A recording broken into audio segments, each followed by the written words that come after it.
Olá, meus amigos, bem-vindo mais uma vez ao canal EMEA de Martim Augusto.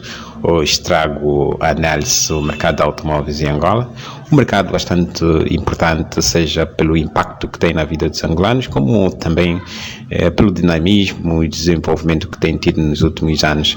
De salientar que esta análise foi realizada no mês de agosto de 2022, e, portanto, reporta informações de até o primeiro semestre de 2022, mas, no entanto, não perdeu a sua atualidade, uma vez que aqui estão apresentadas algumas tendências de mercado que têm ainda relevância neste ano.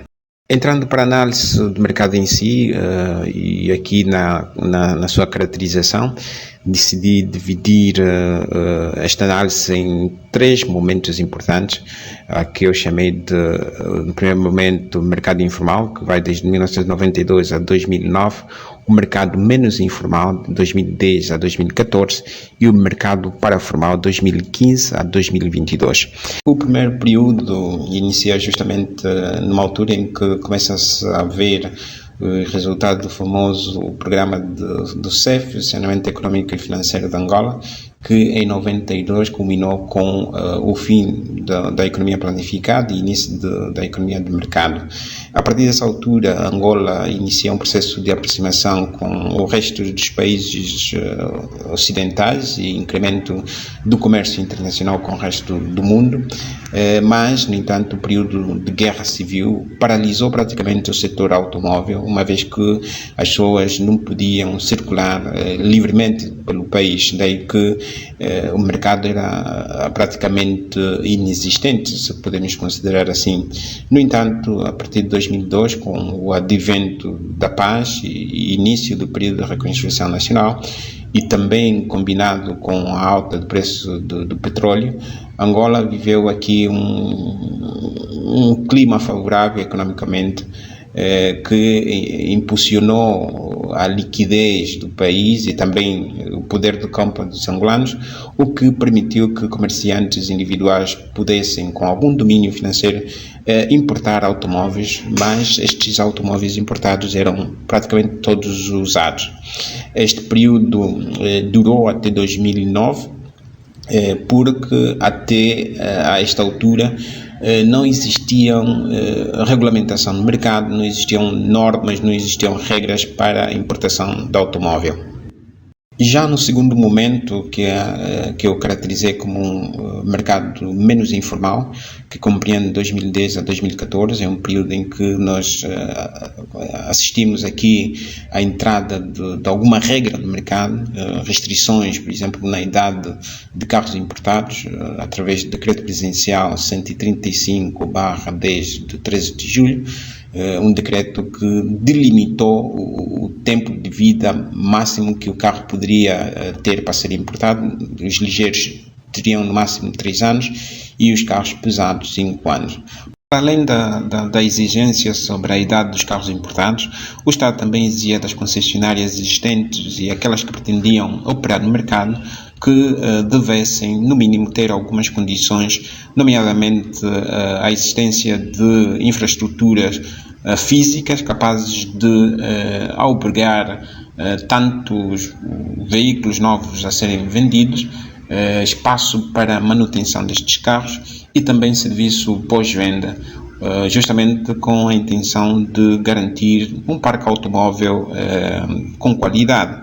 Com esta regulamentação, o mercado passou a caracterizar-se como menos informal e mais concessionárias passaram a entrar nesse segmento automóvel. No entanto, em 2014 assistimos à grande crise económica devido à baixa do preço do petróleo, o que afetou significativamente o setor automóvel angolano. Por último, temos o período do mercado paraformal, um período em que assiste-se uma redução significativa de importação de carros usados, as concessionárias consolidam-se no mercado e também assiste-se aqui uma mudança no hábito de consumo dos angolanos. Os angolanos passam a preferir mais carros novos do que usados, o que favorece as concessionárias no mercado. Este período não pode ser dissociado do anterior, uma vez que o mercado sofre com o impacto da crise do petróleo. Só para termos uma ideia, em 2014 venderam mais de 44 mil unidades e em 2020 vendeu-se apenas 2.400 unidades. Apenas em 2021 é que assistimos uma ligeira recuperação, sendo que vendeu-se 3.800 unidades, são informações que constam do jornal Expansão. Vale destacar também aqui o impacto negativo que teve o Covid-19 no mercado automóvel, principalmente pelos lockdowns a nível do mundo e as restrições a nível do comércio internacional.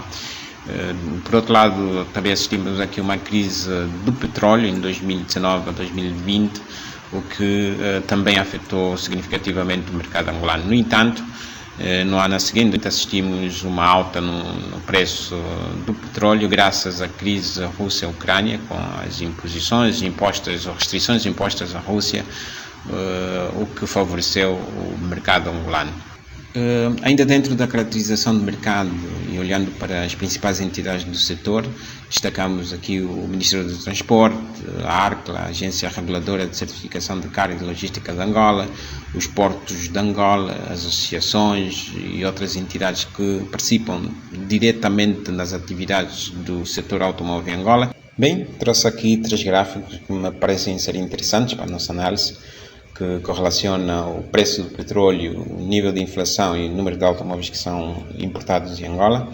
Notamos claramente que quando o preço do petróleo está elevado, há uma redução no nível de inflação e um aumento do poder de compra e, por conseguinte, o número de veículos que são importados, por conseguinte, também comprados ou vendidos em Angola. Quando o preço do petróleo está baixo, como assistimos em 2016, por exemplo, há uma elevação no nível de inflação e redução no poder de compra dos angolanos ou redução no número de veículos importados em Angola.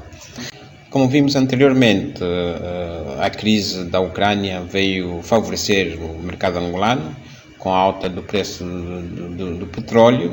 A inflação reduziu, ou pelo menos temos assistido nos últimos meses uma redução significativa da inflação, chegando mesmo a 15%, pelo menos esse é o dado publicado pelo BNA, a data atual, e há uma tendência para aumento do número de viaturas importadas. Dados atuais ainda não temos, mas temos a certeza de que assistiremos aqui um aumento no número de viaturas importadas e vendidas no mercado angolano. Agora, olhando para os principais mercados na perspectiva das origens e destinos dos veículos que são importados em Angola, e num horizonte temporal que vai desde 2014 a 2022, e com base nos dados que foram fornecidos pelo Porto de Luanda e a ARCLA, fizemos aqui um cálculo aproximado que nos dá conta que foram importados aproximadamente 300 mil unidades nesse período,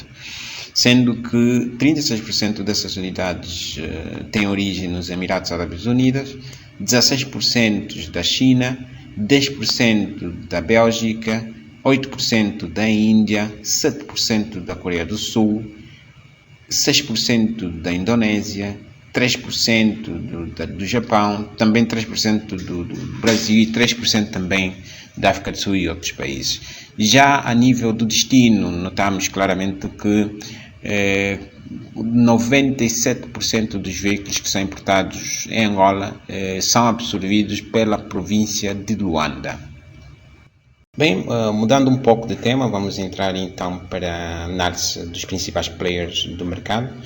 E aqui olhando para uma distribuição por categoria e principalmente para as concessionárias, aquelas que comercializam veículos ligeiros e pesados, são essas que estão aqui espelhadas. E olhando aqui para os maiores importadores de veículo entre 2015 e o primeiro semestre de 2022, notamos uma dinâmica interessante no posicionamento das concessionárias, dos maiores importadores, onde em 2015 a Soldier Power liderava o top 10 e em 2016 o Grupo Autostar sai da 7ª posição para o top dos maiores importadores, Em 2017, 18 e 19, a Soja Paulo recupera a posição para o principal importador de veículos e a partir de 2020 notamos aqui uma mudança significativa.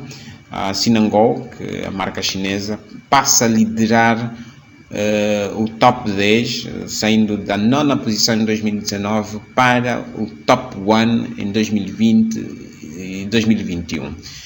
No primeiro semestre de 2022, temos aqui a Sicomex a liderar o mercado dos maiores importadores. No entanto, não sabemos qual foi o desfecho do ano, uma vez que não temos ainda as estatísticas atualizadas. Também seria interessante vermos aqui como é que fechou o ano, mas há aqui um dado importante a ser destacado, é o facto do mercado chinês ganhar espaço em Angola, e aqui esses dados mostram isso. Bem, já a nível de maiores vendedores de veículos, pelo menos o que consta dos dados da Acetro e mais alguns dados que nós tivemos acesso, falo precisamente da Getur. Não tivemos dados da Geely, que é uma concessionária importante do mercado, mas reportando apenas aquelas que nós temos dado, podemos aqui destacar a Getur, que a nível de passageiro lidera o mercado com 988 unidades vendidas no primeiro semestre de 2022, e depois a nível de ligeiros comerciais destaca-se aqui a Toyota de Angola com 132 unidades vendidas, e no lado do pesado de passageiros está a Cosal e pesado comercial está a Auto Sueco. Olhando para as marcas mais vendidas em Angola, destaca-se aqui a Getur com 988 unidades vendidas só no primeiro semestre de 2022. Isso é reflexo da liderança que tem a Sinangol como a marca, a concessionária que mais importa desde 2020, 2021, e ainda não sabemos qual é o desfecho do ano 2022, pelo menos está no segundo lugar. E depois temos o Hilux, vendido pela Toyota de Angola, o carro Suzuki Expresso, vendido pela Angola Auto e Lusolanda, e o Suzuki Auto também tem um número significativo. E temos o Suzuki Jim pela Angola Auto, temos o Celero pela Lusolanda, temos a Duster pela TVA, temos a Creta pela Cosal, a Impro África pela Celtos, e também a Volvo pela Auto Sueco, e o grupo Autostar, que vende nos últimos tempos a marca MG e Fiat Doblo Combi. Bem, entrando aqui para a nossa análise SWOT, olhando para os pontos fortes, fracos, oportunidades e ameaças, podemos destacar aqui nos pontos fortes o aumento da oferta de veículos chineses, o que torna o mercado mais atrativo para os consumidores finais, para os angolanos, na medida em que os angolanos passam a contar com carros mais baratos em relação àqueles carros que são tradicionais, ou que eram tradicionais no mercado angolano, como de origem europeia, americana e de outras geografias. Há também aqui uma redução paulatina do setor automóvel informal, há mais concessionárias no mercado, o mercado está cada vez mais regulamentado, o que traduz-se aqui numa melhor qualidade no nosso parque automóvel. Olhando para os pontos fracos, nós podemos destacar aqui o mercado muito dependente da importação e da divisa. Nós sabemos que quando os níveis do preço do petróleo são elevados, os níveis de importação aumentam, e o contrário também se verifica essa dependência, é um ponto fraco. Há outro ponto fraco que tem a ver com o facto da Acetro não incorporar as empresas chinesas na associação, o que limita um pouco a qualidade da informação que é disponibilizada no mercado. Ficamos sem saber sobre a real dimensão do mercado. E depois também aqui há uma falta de indústria ou fábricas aqui em Angola. A única que sabemos que existe é a Huatai, uma empresa de origem chinesa, mas não temos informação certa das unidades que são fabricadas nessa fábrica. Outro ponto fraco tem a ver com o crédito ao consumo automóvel, com taxas de juros competitivas. É um fator que deve ser potenciado. A outra questão também tem a ver com a falta de regulamentação em relação à emissão do CO2. Nós durante muito tempo importávamos sucatas e na nossa cidade existem muitas sucatas rolantes, não são proibidas a sua circulação, o que torna o ambiente poluído. Do lado das ameaças temos a volatilidade do preço do petróleo, temos às vezes a questão da estabilidade cambial e a inflação, o poder de compra do consumidor. E do lado das oportunidades temos aqui aquisições feitas pelo governo, por exemplo, de autocarros e outros meios de transporte são oportunidades. Temos a questão da contenção do Covid-19, que isso no ano passado era no fundo uma oportunidade para quem vende automóveis, mas nesse momento com o ressurgimento do Covid-19, sobretudo na China, isso já passa a ser uma ameaça. Temos também outra oportunidade que tem a ver com a guerra da Ucrânia e Rússia e as sanções que a Rússia está a sofrer, que permitem preços competitivos de petróleo. Outra oportunidade tem a ver com os seguros automóveis, que tem aqui campo para crescer. O setor do seguro pode explorar o setor automóvel. E também a oportunidade, nesse momento, é o facto do nível de inflação estarem a 15%, que para aqueles que, por exemplo, adquirem viatura a crédito, poderão contar com preços mais competitivos. Ok, por hoje é tudo. Chegamos ao final desta apresentação. Agradeço mais uma vez a todos vocês que acompanharam aqui o nosso estudo. Deixem o vosso comentário, deixem o vosso like para fazer o nosso canal crescer e nos vemos até o próximo estudo de mercado. Obrigado.